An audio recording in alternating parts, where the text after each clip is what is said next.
और हाल ही में हुए महाराष्ट्र के विधानसभा चुनाव में हार का सामना करने के बाद कांग्रेस अब आत्ममंथन के मोड में आ गई और इसी बीच कांग्रेस ने हार पर चर्चा के लिए अपने बड़े नेताओं का जमावड़ा किया।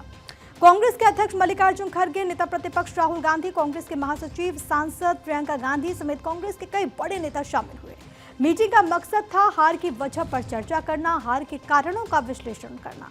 बैठक में कांग्रेस अध्यक्ष मल्लिकार्जुन खड़गे ने पार्टी की बड़ी चूक गिनाते हुए कई मुद्दों का जिक्र किया। चुनाव नतीजों को जीत में बदलने को लेकर कुछ मंत्र भी दिए।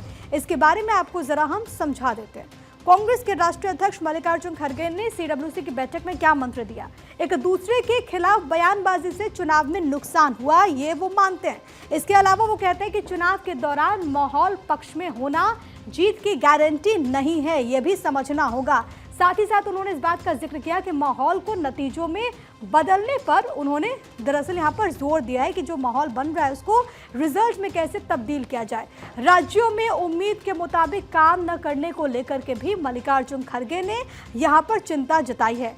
लोकल मुद्दों के इर्द गिर्द चुनावी कैंपेन तैयार करने पर जोर दिया, यानी कि जहां पर चुनाव हो रहे हैं वहां पर जो स्थानीय मुद्दे हैं उसी के इर्द गिर्द चुनावी कैंपेन घूमे, ये कोशिश की गई। राष्ट्रीय मुद्दों से काम नहीं चलेगा, लोकल और स्थानीय मुद्दों पर भी जोर देना होगा, ये भी उन्होंने यहाँ पर नेताओं को कहा है।